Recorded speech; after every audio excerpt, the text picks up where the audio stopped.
தொடர்ந்து அண்மை செய்தியாக பார்த்துக் கொண்டிருக்கிறோம். சட்டவிரோத பண பரிமாற்ற வழக்கில் கைது செய்யப்பட்ட செந்தில் பாலாஜி நேற்றைய தினம் ஜாமீனில் நிபந்தனையுடன் வெளிவந்தார். தற்போது இடி அலுவலகத்தில் கையெழுத்திடுவதற்காக ஆஜராகியுள்ளார். கூடுதல் விவரங்களோடு இணைகிறார் செய்தியாளர் தாமரைக்கனி. வணக்கம் தாமரைக்கனி, விவரங்கள் என்ன?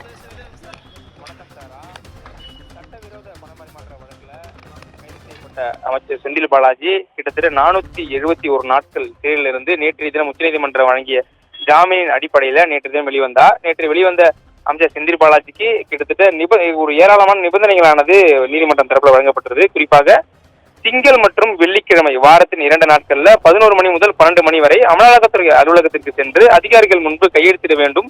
அதுபோல இந்த வழக்கு தொடர்பாக இருக்கக்கூடிய அந்த சாட்சிகளை நேரடியாகவோ மறைமுகமாகவோ சந்திக்க கூடாது, மற்றும் வெளிநாடுகளுக்கு செல்லக்கூடாது என பல்வேறு நிபந்தனைகளானது வழங்கப்பட்டிருந்தது. அதன் அடிப்படையில தற்பொழுது வெள்ளிக்கிழமையான இன்றைய தினம் காலை 11 மணி அளவுல அமைச்சர் செந்தில் பாலாஜி சென்னை நுங்கம்பாக்கத்தில் இருக்கக்கூடிய அமலாக்கத்துறை அலுவலகத்திற்கு வருகை தந்து அதிகாரிகள் முன்பு ஆஜராகி தற்போது இந்த கையெழுத்திடுவதற்காக வருகை தந்திருக்கிறார். எனவே இந்த அவர் ஜாமீனில் வெளிவந்ததிலிருந்து வரக்கூடிய அனைத்து வாரங்களிலுமே அந்த 2 நாட்களில் அவர் கையெழுத்திட வேண்டும் எனவும் நீதிமன்றம் உத்தரவிட்டது. அதன் அடிப்படையில் தற்போது கையெழுத்திடுவதற்காக அமைச்சர் செந்தில் பாலாஜி அமலாக்கத்துறை அலுவலகத்தில் வந்திருக்கிறார். சாரா,